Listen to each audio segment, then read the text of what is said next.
Hello, hello, hello, everybody. Hello from Melbourne, Australia. So this is Coach T coming to you on the WUNTV with the first ever Fitness to a T live show. I am so excited. I hope you guys are well wherever you are in the world. I'm sure that you're tuning in from all over. I can only imagine. But yes, welcome. This is so exciting. And I think one of the good things that I'm super excited about is that out of all the hosts that are on the WUNTV, and there's many wonderful, amazing hosts, I'm the only one bringing some African flavor, some Zimbabwean flavor in the house, something different. So I'm super excited about that.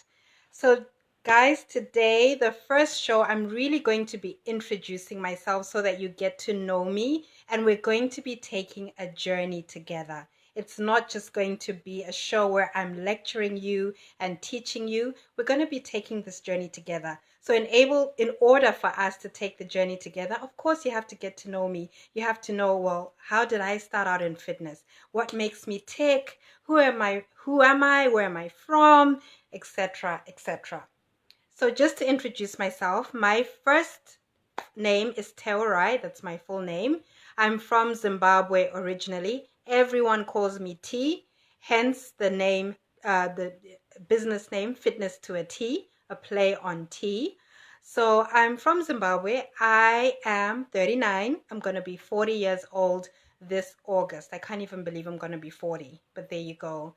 Health and fitness has really served me well, and lots of laughter, lots of dancing as well. As a lot of people know, I love dancing. But yes, that's my age. I live in Melbourne, Australia, and I've been in Melbourne, Australia. I've been in Australia really since 2008. So I've been here for a while, nearly 12 years. It's coming up to in March. So I'm from Zimbabwe. I left Zimbabwe when I was 13. So Zimbabwe is in Southern Africa, just next door to South Africa. So I left Zimbabwe when I was 13 and I went to live in Germany with my parents.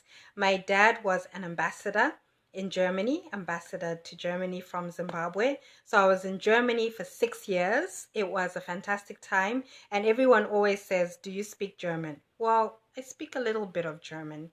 I'm really bad with languages, but my sister is so good at languages. She was just visiting from the States because she's actually living in Phoenix, Arizona.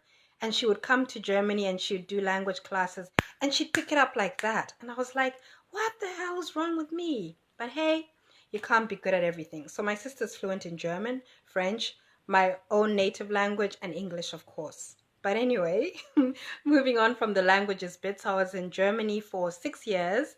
Hi, Lanita. Yay! Hello. Good to see you on the show. So yes, I was in Germany for 6 years and then I moved to the UK and I stayed in the UK in high school for the last 2 years of my high school. And then I actually studied law. So I did a Bachelor of Laws in the UK and I did a Master of Laws in the UK. And then I practiced as well as a lawyer for 2 years. So I practiced criminal law, family law, and property law. And I absolutely hated it. I was so depressed. Law was just not what I was supposed to be doing. I didn't feel any passion for it. I didn't feel any fire for it. Every single day to me was like a burden. It was like, what am I doing with my life? I'm so depressed. I'm so miserable doing this. And I had always thought that I needed to do it because that's what's expected of me by society, expected of me by my family, my parents. My dad had grown up in the colonial times in Zimbabwe where he really had wanted to be a lawyer, but he couldn't be a lawyer because of the restrictions that were put on Black people in terms of going to university and what they could study, so he couldn't do that. So I kind of did it in a way to please him as well, to get his approval, and in the end it backfired because I was really miserable. And I thought, you know what, I've only got one life to live. I am going to live it doing what I love, what I enjoy. I had always been into fitness since I was young. Like I played sports. I loved going to the gym from when I was like 18. I remember I bought this magazine with like exercises, and I got a dumbbell set. My first pay from work, that when I first started working, my first job, and then I would copy the exercises. So I was always running, I was always doing things to do with fitness. So when I got to age 30, I was like, right, I am going to go for this. So at the time, I had come to Australia. And what I did was, while I was still working my legal job, my law job, I should say, I was doing part-time classes, part-time evening classes doing fitness. So I studied fitness, and then and then I went on to study for a nutrition qualification as well. And that's how I started with fitness to a T. So 2013 is when I started my business, Fitness to a T, here in Melbourne, Australia. So I started off in a gym doing one-on-one sessions with lots of lovely clients and really grew my business. It really grew. I was working Monday to Saturday, 6 a.m., 9 p.m. I was working a lot doing group classes and absolutely loved what I was doing one-on-one. I was watching people's lives transform. I felt like I was really making a difference. Whereas before, when I was doing law, I would use the law to, twist things around and just, sometimes I knew, especially when it came to the criminal law cases, I did a lot of domestic violence cases, and I knew when my client was guilty, but I would use the knowledge that I had from law to help them go scot-free. And that was really hard for me. So in fitness, I see people transform their lives for the positive. I see mothers, for example, transfer that knowledge on whatever they've learned to their partners, to their children. I help women, some who can't conceive. They come to me because they're not healthy. The doctor said, hey, you need to get healthier so you can actually conceive. And I've watched a few of my clients then be able to have kids and things like that. Those are just things that I think are amazing about fitness, and I absolutely love what I do.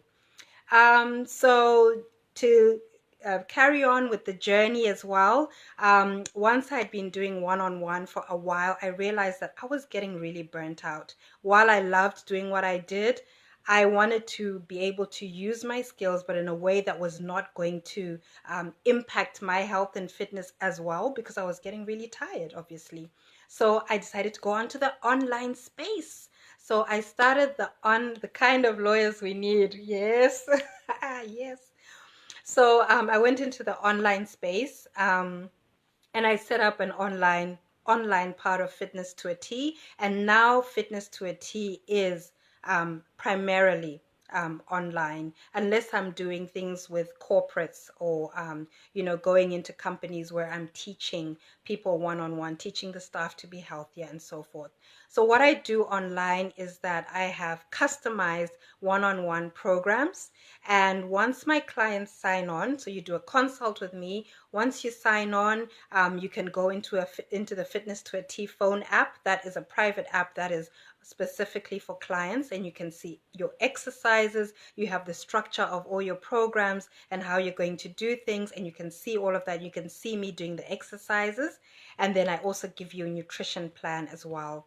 We speak every couple of weeks, so it's very much one-on-one, because I am very much about building relationships with people and really getting to know the people that I help. I'm not going to give out cookie cutter plans. I would rather just have a tight-knit community that I help, instead of having masses and masses of people where I'm giving them all the same thing. That's not how I work. And that's exactly how we're going to work here when I'm on the show. I'm really going to be giving you guys advice and tips for different body types, different scenarios, people who are really busy, for example, time poor. So really trying to cater it and customize it to you. So that's a bit of background about Fitness to a T. I also do other things. So the other things that I do are modeling. I've been modeling since 2009. I also have a cancer charity that I started after my mother Elizabeth died of cancer in 2010. And that is in Zimbabwe, where I'm from. And what we do is we support underprivileged cancer patients and their children. I also write. So I've written a couple of books on health and fitness. So for example, stretching, recipe book, And my latest book is one that I wrote when I was working on a cruise ship for 9 months as a personal trainer. And it's called How to Live from One Suitcase in a Year. So really giving you minimalist tips on how to have one suitcase, all your clothes in there, live from that suitcase, but also looking at more of the emotional, mental side of things, how we can really make do with with the few resources that we have around us.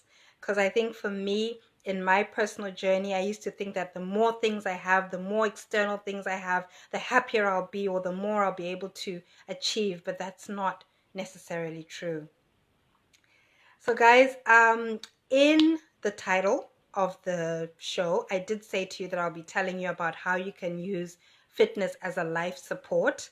So, this show is really about sustainable fitness. So, fitness that you can use for the rest of your life, not just as a fad, not just for this week, not just copying, I don't know, the latest celebrity trend of whatever people are doing or eating or drinking. This is really to give you tools that will help you for the rest of your life, and tools that you can pass on to people in your family, your friends, at your workplace, in your community.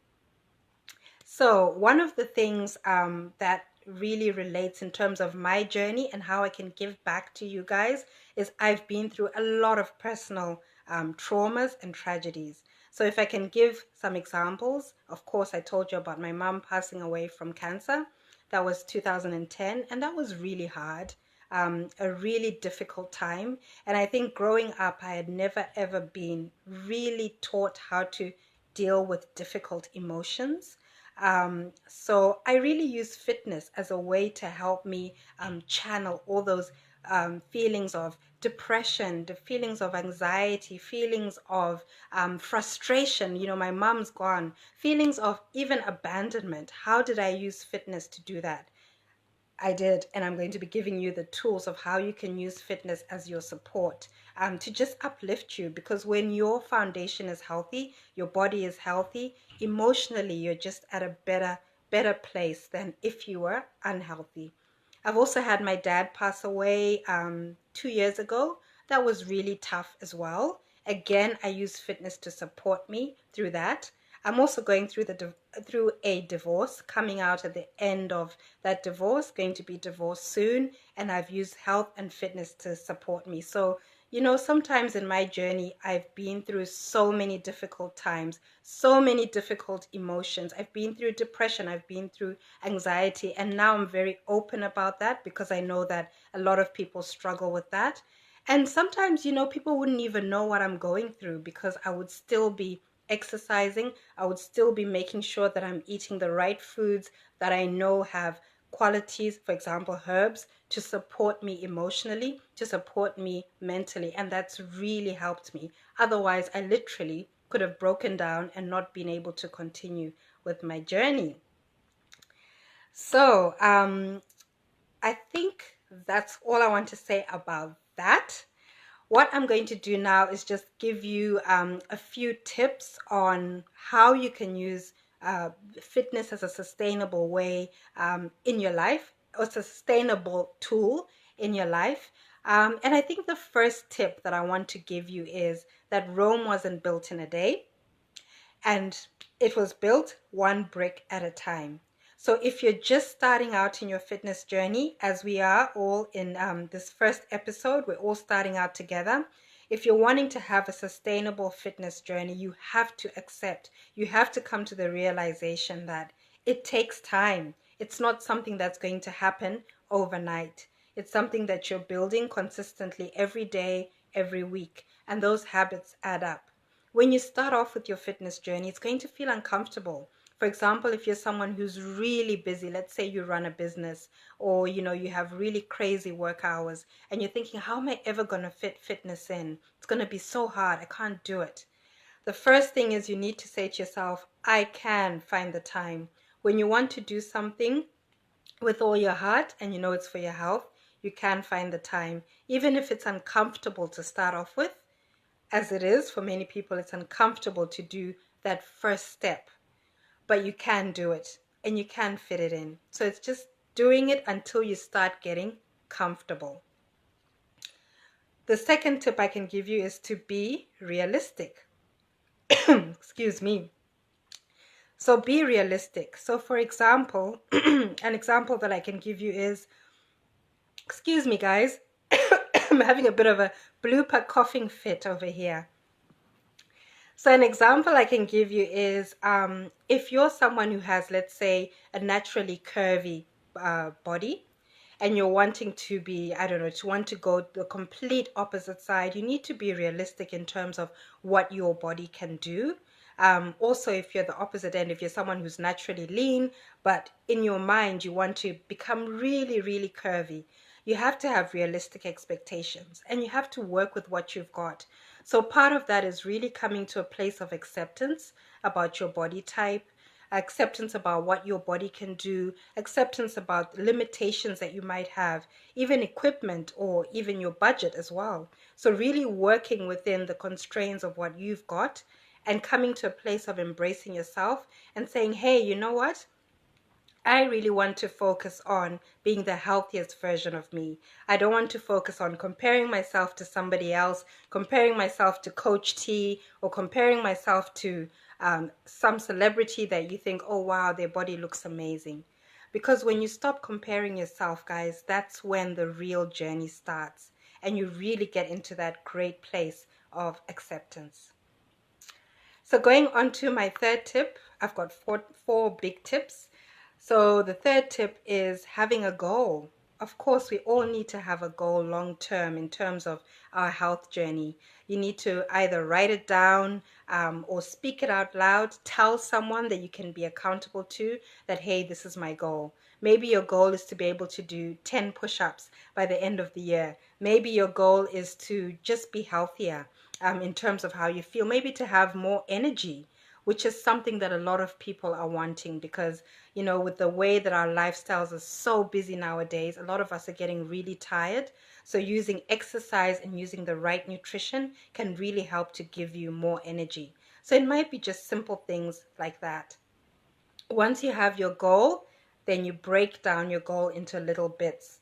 So for example, if you want to do 10 push-ups by the end of the year, you have to think, okay, what do I need to do to get to 10 push-ups? First of all, you need to get strong at the back of your arms, your triceps, and I'm going to be talking more about this as we go into exercise. You need to get your chest strong as well. So you might start off doing just simple chest exercises using dumbbells or any weighted equipment that you might have in the house to get your chest strong. And guys, these are things that I'm going to be teaching you as we go through each show and go through the journey together. The last tip that I have, the fourth one for sustainable fitness journey, is your eating. So guys, I really want to make it clear that in all the shows that I'm going to be doing on the WUNTV show, I don't focus on any fad diets. I don't say that you need to be doing keto, you need to be doing this. I think it's about respecting the way that everybody eats and also respecting that we are all so different. Our bodies are so different. So somebody might have a plant-based diet, which is fine. Somebody else might be eating meat. I am coming at the angle of respecting everyone's individual choices, and I will just be giving you a blanket approach, a sustainable approach to your eating that will help you healthy eating. Fad diets generally don't work, and that's why they're called fad. They don't last very long.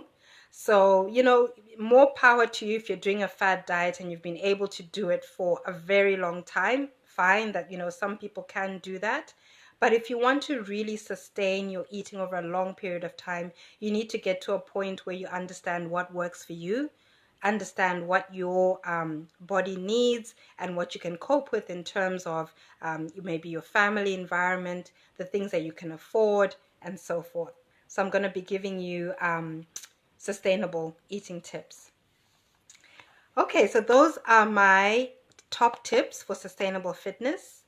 I am going to go on, guys, because I've just been talking in this video, and next week we're going to go into more of you know, action exercise, but things that you can expect from the Fitness to a T show. One, I'm going to be giving you a variety.